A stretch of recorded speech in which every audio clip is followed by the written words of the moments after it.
hoy ya estamos en el segundo día, ¿no? de esta, de esta nueva guerra que podríamos decir. Bueno, y amanecemos,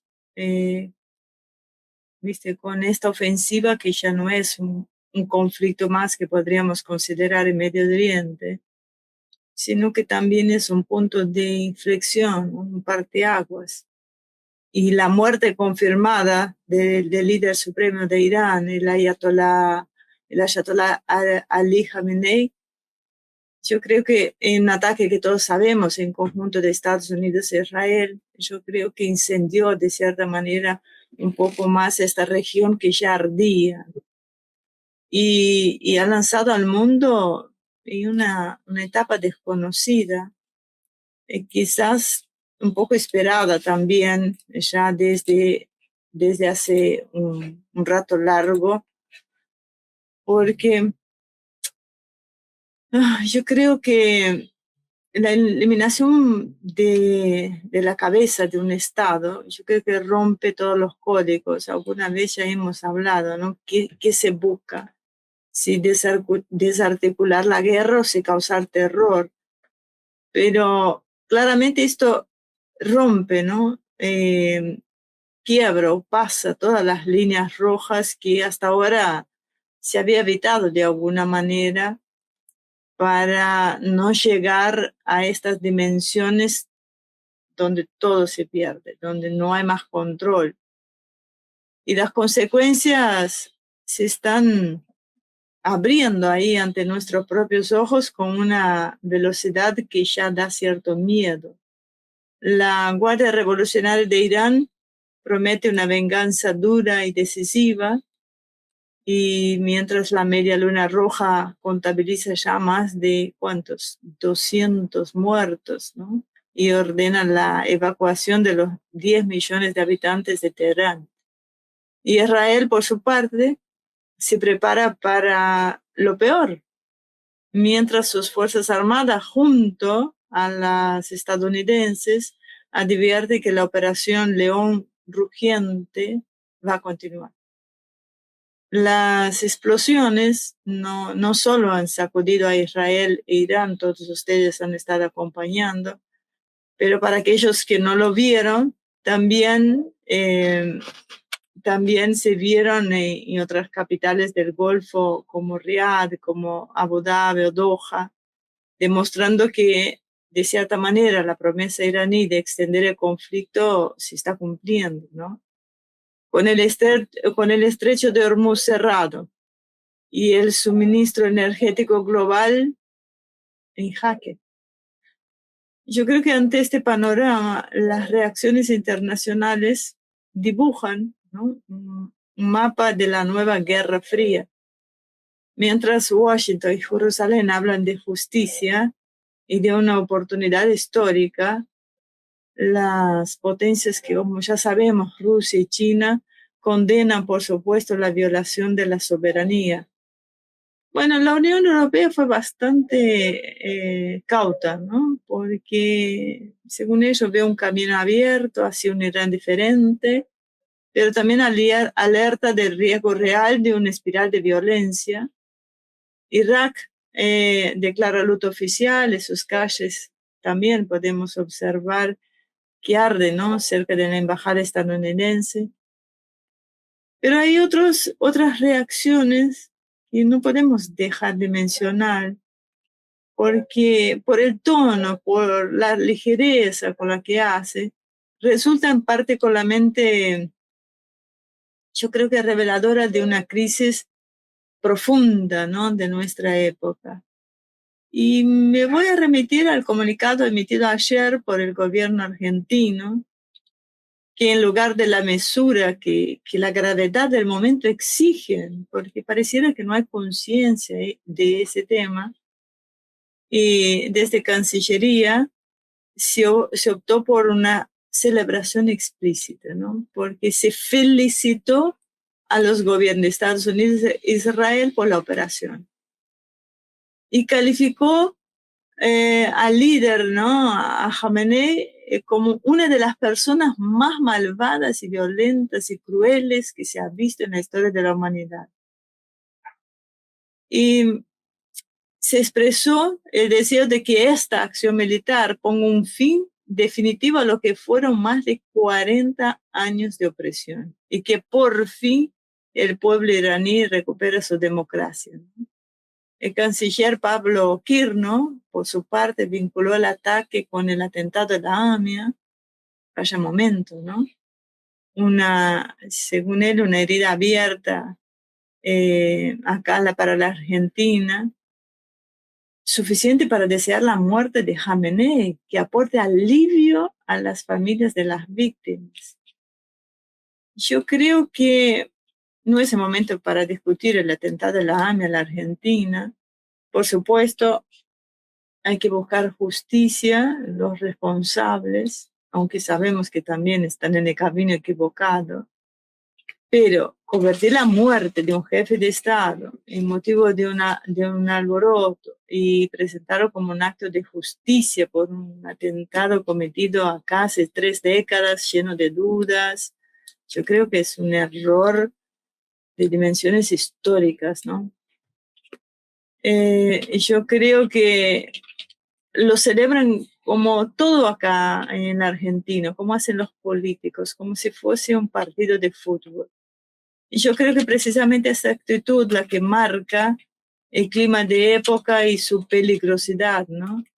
Es el triunfo de la lógica del espectáculo aplicada a la geopolítica, porque se reduce la complejidad de un conflicto por raíces profundas, como es esto, con decenas de etnias, de facciones, con intereses energéticos y estratégicos globales, a un relato simplista de buenos, nosotros, nuestros aliados, contra los malos, ¿no? El eje del mal. Y se olvidan esta mediocridad que lo caracteriza, que en Medio Oriente no hay, ¿qué podría decir? No hay buenos absolutos o malos absolutos, es entrar en su juego, ¿no? Pero que los aliados hoy tiene unas agendas muy raras y que la democracia que se desea para el pueblo iraní, yo creo que difícilmente llegue en misiles disparados desde el otro lado del mundo. ¿No pensaron un poquito en esto? Yo creo que ese tipo de declaraciones, además de ser una peligrosa injerencia en los asuntos de otra nación, tiene consecuencias muy obvias, muy prácticas, porque Milei, sin darse cuenta o dándose cuenta o apoyando tan ciegamente a Estados Unidos, a Israel, incita a la escalada, ¿sí? Porque dan ala a los sectores más belicistas en Estados Unidos e Israel, porque al sentirse respaldado internacionalmente, incondicionalmente, aunque fueron 4, si no me equivoco, los que apoyaron apoyaron directamente este ataque, así con la misma estupidez que hizo el gobierno argentino. Lo segundo es que radicalizan al adversario, ¿no? Porque enardecen aún más a la población iraní y a sus fuerzas, porque ven confirmada su narrativa de un occidente hostil que busca destruir su sistema. Y ante el peligro, ¿qué hacen? Se defienden. Y pone en riesgo a los propios ciudadanos, porque la comunidad argentina en el exterior, especialmente en Medio Oriente, se convierte en un blanco potencialmente más visible para las represalias de los grupos afines a Irán. ¿O se cree Milei que todos sus dichos, que el gobierno argentino, todo lo que es inocuo, que las declaraciones son inocuas?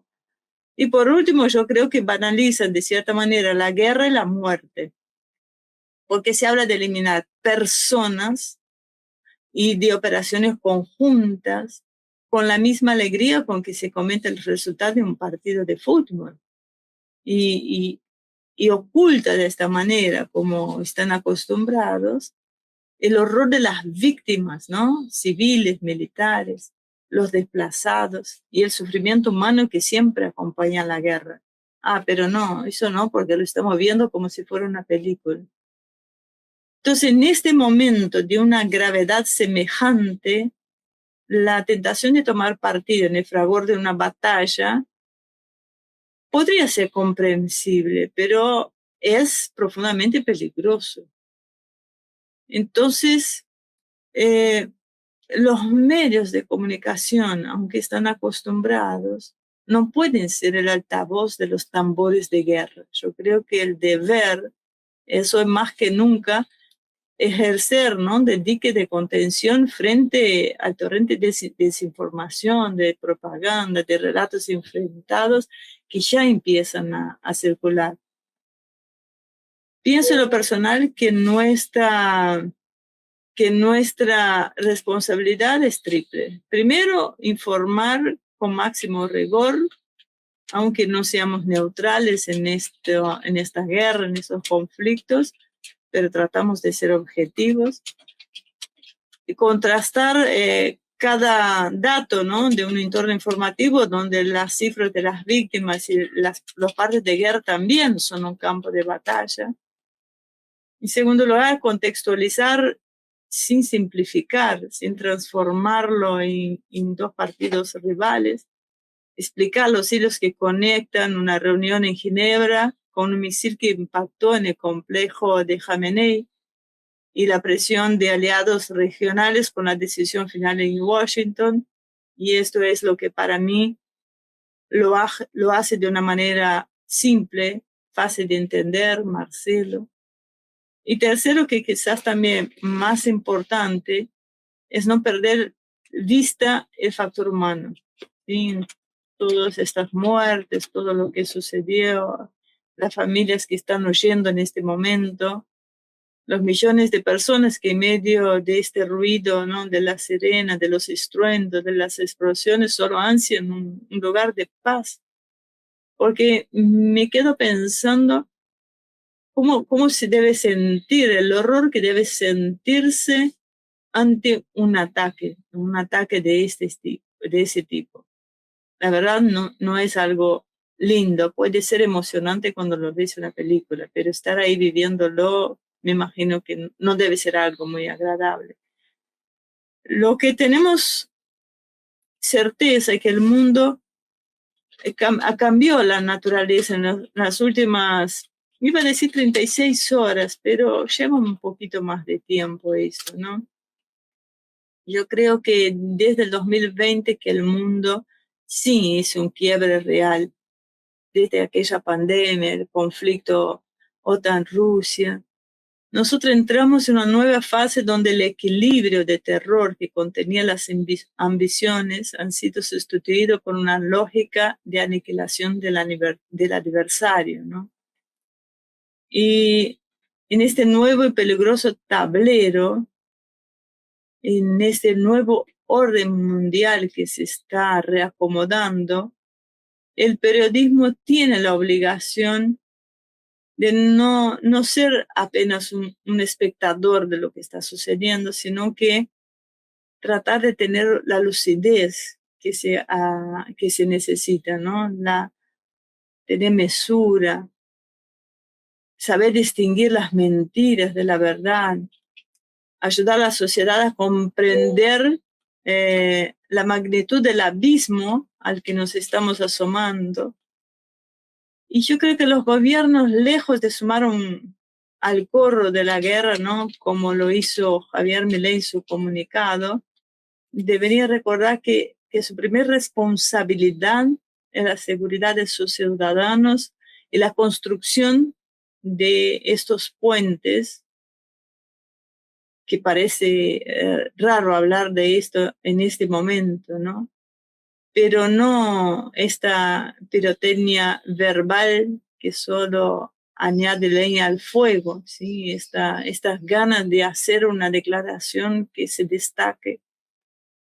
¿Para qué está la diplomacia? Creo que perdieron esta clase, es un momento para usarla, aunque después intente apaciguar los ánimos de otra manera, pero hacia afuera tendríamos que mostrar al menos un poquito soberanos, ¿no? Un poco más cuidados. Porque yo creo que la única certeza en este momento es que la guerra ya no es una posibilidad, sino que una realidad devastadora que se extiende. Y lo peor, que el final de lo que puede suceder con estos conflictos, no creo que seamos capaces de verdaderamente vislumbrar.